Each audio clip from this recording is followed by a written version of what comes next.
This film begins by showing a man named Iguchi who undergoing his juvenile detention in a specialized juvenile detention center because of his frequent troublemaking. Iguchi is the fifth-generation leader of Tokyo Komai and is known as the Mad Dog of Komai because he's always fight. Even though he's inside a central juvenile detention facility at the age of 17, Iguchi never learns from his mistakes and continues to cause trouble. Eventually, Iguchi is sent to solitary confinement to serve his punishment, where he continues to fold 1,000 paper cranes, which only makes him more stressed out. 6 months later, Iguchi comes out of the juvenile detention center, where the gatekeeper tells him not to get into trouble again and end up back there. After that, 2 teenagers walk by and start making fun of Iguchi for just getting out from detention center, calling him as a dumb for trying to pick a fight with them. Upon hearing this, Iguchi is really angry, so he decides to attack the 2 teenagers, even though he just got out. 3 months later, Iguchi is back in jail again, and the gatekeeper warns him again about causing trouble and coming back. Sometime later, at a yakiniku restaurant, Ishido, who serves as the head of the Juvenile Crime Police Supervision, meets with Uncle Kim and Mrs. Kim. It turns out, they agreed to be Iguchi's guardians during his probationary period out of juvenile detention. Additionally, Iguchi will work as a waiter at the restaurant, and both Uncle Kim and Mrs. Kim will help him during his recovery, guiding him to follow the law and keeping him away from any trouble that could send him back to detention. Before leaving, Ishido warned Iguchi not to cause any problems in the city. He advised Iguchi to stay away from the Komai gang, not to ride motorcycles, and to always be humble. If Ishido hears Iguchi is causing trouble again, he'll step in and send Iguchi back to detention. Shortly after, when Iguchi was at the convenience store about to buy cigarettes, he saw a Kawasaki FX motorcycle parked nearby by accident. Iguchi really liked the motorcycle because it was one he had always wanted. But then, the owner of the motorcycle, Abe, got upset when he saw Iguchi touching it. This made Abe want to fight Iguchi. At first, Iguchi was tempted to accept the challenge. But then, he remembered how kind Uncle Kim had been to him. Uncle Kim had agreed to let Iguchi stay with him after he got out of juvenile detention. So, Iguchi suggested to Abe that they settle their argument behind the convenience store, where nobody could see them. Abe was surprised after Iguchi accepted the challenge and thought Iguchi might not be from around there. After that, Abe suggested a bet, saying he'd give Iguchi all his cigarettes if Iguchi could beat him in a one-on-one fight. When Iguchi heard this, he got even more excited. But he only wanted to do sumo wrestling with Abe because he wanted to keep the promise he made to Ishido. Abe was surprised by this request, but he didn't really care and kept insisting that they fight his way. After fighting for a while, Abe realized Iguchi was good at sumo wrestling, so he agreed to Iguchi's choice. Surprisingly, Iguchi managed to win the sumo wrestling match. Just as he promised, Abe gave Iguchi all of his cigarettes after his loss. After that, Abe introduced himself to Iguchi as the vice chairman of the Kilihido gang. Abe then told Iguchi to keep his loss in the fight a secret, so the balance of power in the area would not be disrupted. In return, Iguchi also introduced himself and said he's part of the Tokyo Komai outlaw gang from Chiba. Currently, he's on probation in the city after leaving juvenile detention and working at a yakiniku restaurant called Sunrui. Shortly after, Abe began to tell Iguchi about the Kilihido gang, saying it has about 100 members. A man named Tanzawa is their leader and is seen as their strongest fighter. Even Abe himself would struggle against him. After Tanzawa, there's Abe as the second leader, then Taguchi, Suya, Keiji, and Keigo. Abe also mentioned 2 new members, Shogo and Ryu, who are really good at fighting. When Iguchi heard all this, he got excited because he realized there were many tough people like him in the city. But since he's on probation, Iguchi knew he couldn't get into fights for now. Abe was surprised and didn't believe Iguchi could be weak and not want to fight them. After that, Iguchi invited Abe to Uncle Kim's restaurant, but Abe didn't promise to go. The next day, Iguchi was surprised to see Abe at Uncle Kim's restaurant because Iguchi didn't expect Abe to be there. At that moment, Abe said that he just happened to stop by to eat. While they talked, they saw news on TV about a car accident where the driver died. According to the police handling the accident, several illegal drugs were found in the car. Upon seeing the news, Abe wasn't particularly surprised, as he suspected it was the work of a gang called Bakurakan. a group of teenagers that involved in activities similar to those of a criminal gang. Meanwhile, at a nightclub, the Borin gang had a meeting with all its members to talk about their drug activities. Seeing the current weakened state of the world economy, they found it easier to incite people to depend on drugs. The Borin gang is led by three brothers, Kazumasa, who was the oldest, then Koji, and the youngest, Kinzo. Not long after, another gang called Neighborhood, led by Harukawa, showed up with a member of the Borin gang who had been badly beaten. Harukawa said that Kazumasa's men damaged his car, and he wanted 1 million yen to cover the repairs and medical bills. Without hesitation, Kazumasa immediately handed the money to Harukawa. Furthermore, Kazumasa offered to add another 1 million yen to Harukawa if he could defeat Kazumasa in a one-on-one fight. However, if Harukawa lost the fight, he'd owe Kazumasa 2 million yen. Harukawa was excited about the challenge since he looked down on Kazumasa. Unfortunately, Harukawa lost the fight and had to pay the 2 million yen right away. However, Harukawa could only afford to pay 1 million yen, so Kazumasa gave Neighborhood Gang some leeway with one condition they must fulfill. Neighborhood Gang would be tasked to act as soldiers in the war they would wage against the Kilihido Gang. If they refused, there would be bad consequences. On the other hand, Iguchi was on his way to the restaurant after buying groceries for Uncle Keem's place. However, he bumped into Abe, who was heading to meet his gang at the bowling alley. Abe then invited Iguchi to come along to watch and meet his gang. On the way, Abe told Iguchi about a past fight involving 4 big gangs in the area: Guro, Kilihido, Ashura, and SID. In the end, the big fight ended badly, with a lot of people getting hurt. So, the 4 gangs decided to sign a non-aggression pact to prevent such a war from happening again in the future. When they got to the bowling alley, some Kilihido gang members didn't like that Iguchi was there, because they thought he was too weak to hang out with them and kept insulting him. After that, Tanzawa, the leader of the Kilihido gang, showed up and introduced himself to Iguchi. But Iguchi, already upset by how they treated him, forgot about being on probation and tried to challenge them to a fight. However, a young woman named Chihiro, who worked there, tried to calm things down and stop a fight from happening. Surprisingly, the Kilihido gang members respected her a lot, even Tanzawa, who seemed especially obedient and worried about following Chihiro's orders. But not Iguchi, who was very angry at Chihiro for getting involved in the men's business during the fight. He didn't like feeling looked down upon, even if it meant risking a fight. When Chihiro heard this, she got frustrated and said she didn't like gangsters and their focus on pride while ignoring how others felt about violence. Chihiro said they could fight if they wanted, but she'd call the police right away. In the end, Iguchi gave in because he really didn't want to go back to jail, so Tanzawa told everyone to go home. On their way back, Abe told Iguchi that the girl's name was Chihiro, and she worked part-time at the bowling alley. Furthermore, Chihiro was the younger sister of Josuke, the 5th-generation leader of the Kilihido gang. And the major war that Abe mentioned earlier had claimed Josuke's life. Chihiro started working at the bowling alley 6 months after the war, and she was determined to stop all forms of violence in the city. Even though the bowling alley was where the Kilihido gang hung out, Chihiro was determined to do her job. But if anything happened to Chihiro, the Kilihido gang would take action, even if it meant breaking the peace deal. In short, Iguchi is now at Abe's place, accompanied by Shogo and Keiji. Shogo then told Iguchi that the Borin gang had started attacking some of the younger members of the Kilihido gang, using violence that was way too much. After that, Shogo gave Iguchi some information about the Borin gang, where the gang was run by 3 siblings. Starting with the youngest, Kinzo, who enjoyed fighting using a chain-linked wrench, then their second brother, Koji, who was big and strong but also fast and violent. Finally, their oldest brother, Kazumasa, saw the gang as a way to get what he wanted, with big plans in mind.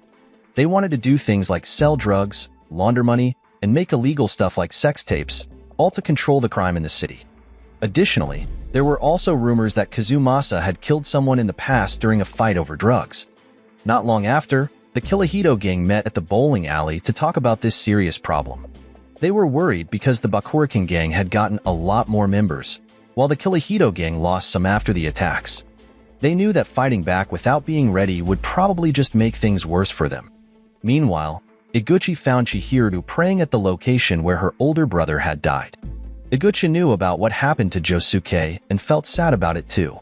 Chihiro then revealed that it was her brother's birthday that day. She never gave him flowers when he was alive, but now she felt like she had to offer flowers in his memory. Chihiro said she wished the city would stop being violent and talked about how pointless it is for people to die in fights. She said even if people like Iguchi, who were seen as troublemakers, were to die, it would still be really sad for everyone. Shortly after, the Bakurakan gang came to the bowling alley to meet with the leaders of the Kirihito gang. When Chihiro saw them, she tried to stop a fight from happening, but Kazumasa slapped her, which made Iguchi very angry. He wanted to fight back, but Kenzo hit him on the head with his weapon, making Iguchi bleed from his head. Even though he was attacked, Iguchi didn't fight back right away because he remembered Chihiro's words about not wanting to see anyone fight there again. After that, Tanzawa asked why the Bakurakan gang was there and suspected that Kazumasa wanted to get rid of the Kirihito gang so he could become more powerful among the city's gangs. But Kazumasa said he wasn't interested in anything that didn't benefit him personally. He said he was just focused on his business, especially selling drugs in the area. However, with the presence of the Kirihito gang here, they couldn't freely exercise power in this place.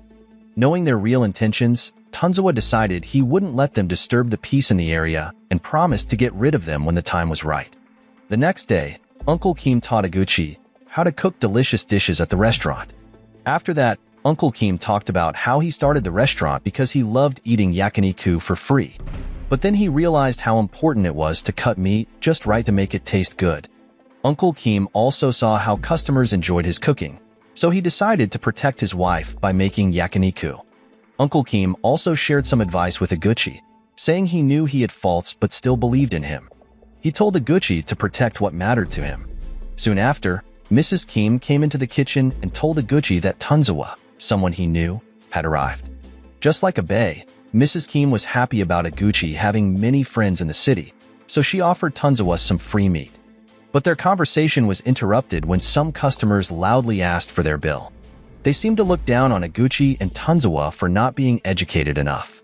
Luckily, Mrs. Kim stepped in and calmed things down, helping Iguchi calm his emotions. But not with Tanzawa. He reacted differently by left the restaurant immediately and fought with the three customers outside. Later, Tanzawa waited for Iguchi to finish his work and then invited him for a walk by the sea on his motorcycle.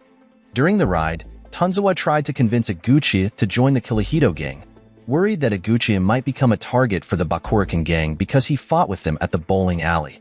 However, Iguchi didn't give Tanzawa a clear answer because he felt like dealing with Bakurakan was his own problem that he wanted to handle alone. But Iguchi thanked Tanzawa a lot for caring about him. Meanwhile, at the Bakurakan gang's hiding place, Kazumasa came up with a big plan to attack the Kirihito gang's main place. They planned to go after each leader of the Kirihito gang, with every detail carefully thought out. Unexpectedly, Ryu's younger sister named Megumi, who happened to be there, felt very worried about Ryu after learning about the plan. Megumi planned to leave the place to inform Ryu about the big plan that the Bakurakan gang was about to execute. But Kazumasa noticed Megumi's movements and had another plan, where he offered Megumi the prepared drugs. On the other hand, the Kirihito gang members were seen gathering at Uncle Kim's restaurant, enjoying their time there. Besides being close to the bowling alley, the restaurant served really good food. Also, Mrs. Kim was very nice and often gave free meals to the gang members. When Ryu came to the restaurant, Keigo seemed cautious around him, feeling like Ryu might be hiding something after getting a call from Megumi. After eating at Uncle Kim's restaurant, Abe asked Iguchi to talk privately. He also told Shogo to take his motorcycle to the gas station and said he would join him later after talking to Iguchi. At that moment, Abe was really worried about Iguchi getting involved with the Bakurakan gang again because he was afraid Iguchi might end up back in juvenile detention. Abe didn't want to upset Mrs. Kim, who cared a lot about Iguchi. However, Iguchi refused Abe's request because he felt like he needed to stand up for himself after what happened with Kenzo.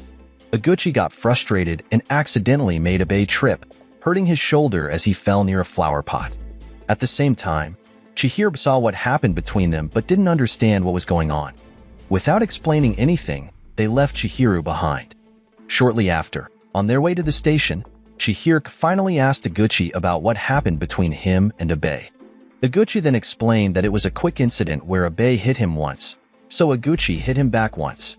He made it clear that it wasn't a long fight, but just a short moment of conflict. Iguchi was worried about what might happen if he got into more fights and ended up back in juvenile detention. After hearing Iguchi's explanation, Chihiro seemed surprised because she had only recently found out that Iguchi had been released from juvenile prison. But she understood that Abe really cared about Iguchi, even though he seemed tough on the outside. She knew Abe genuinely wanted what was best for Iguchi. On the other hand, Abe felt pain in his shoulder from the strength of Iguchi's throw. But despite the physical discomfort, Abe didn't hold any grudge against Iguchi. Even though Iguchi sometimes acted impulsively and arrogantly, Abe saw that Iguchi was trying hard to stay away from gang fights and solve his problems on his own. Not long after, the Bakurakin gang, led by Kinzo, surrounded Abe and Shogo. At the same time, other Bakurakin members attacked the secret base of the Kihito gang. Also, Koji led the Bakurakin gang to target Uncle Kim's yakiniku restaurant. Meanwhile, Kazumasa attacked the places where Taguchi, Keigo, Suya, and Keiji were staying. At that moment, Tanzawa didn't know about it, but a big fight between the two gangs was about to happen. After the sudden attack, Iguchi got a worrying call from Chihiro, who told him that several members of the Kihito gang were badly hurt and now in the hospital.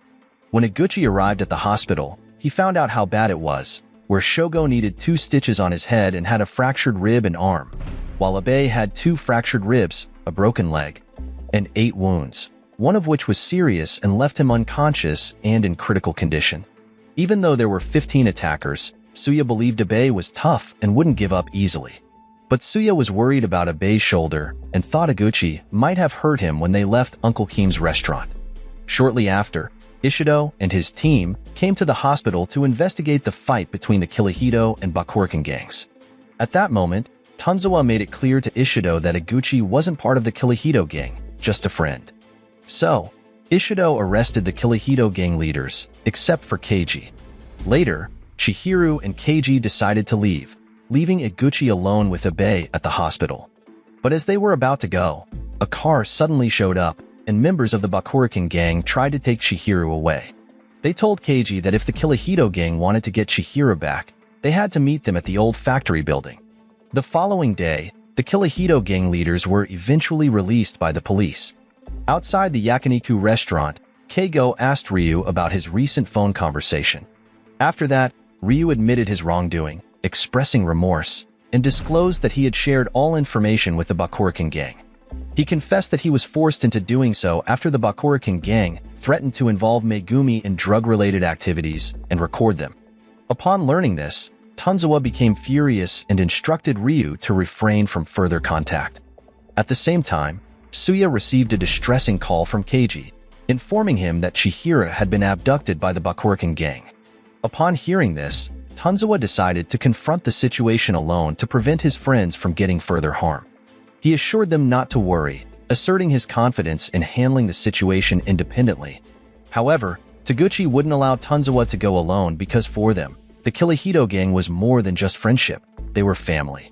Surprisingly, Ishido decided to let them go on purpose because he wanted to catch the Bakurakin gang, who had been hard to catch. He set up the fight to make it easier for the police to arrest both gangs at the same time.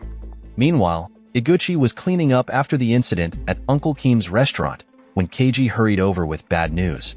Keiji said that the Bakurakin gang had kidnapped Chihiro and demanded that the Kihito gang go to the old factory building in Hayama.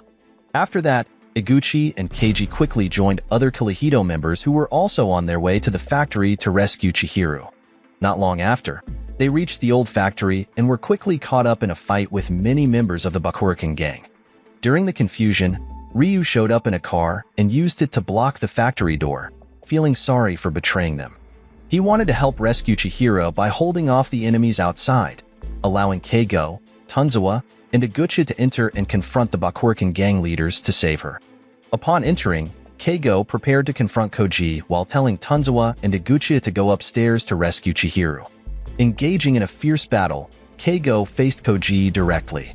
Meanwhile, Iguchi and Tanzawa made their way to the room where Chihiro was held, but Kazumasa wasn't there.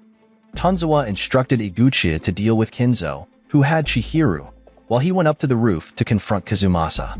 Iguchi started a vigorous and aggressive fight against Kinzo as he sought revenge.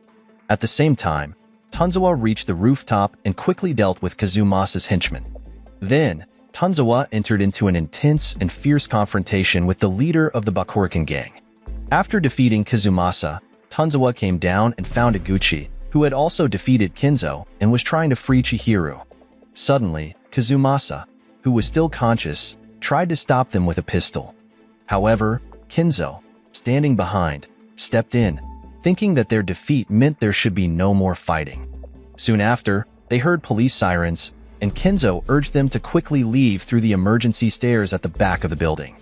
He said that the Borin gang's rule was over and promised to take responsibility for dealing with the authorities. After that, Kinzo met Ishido and explained that the fight was a problem within the Borin gang itself, with no interference from other gangs. As the movie ended, Abe woke up from his coma, leading the Kirihito gang and Iguchi to celebrate their victory with pride. Moral lesson from the story: if you have the chance to fight, just remember, it's better to fold paper cranes than fold under pressure. And never touch someone's motorcycle unless you're ready for a sumo wrestling match.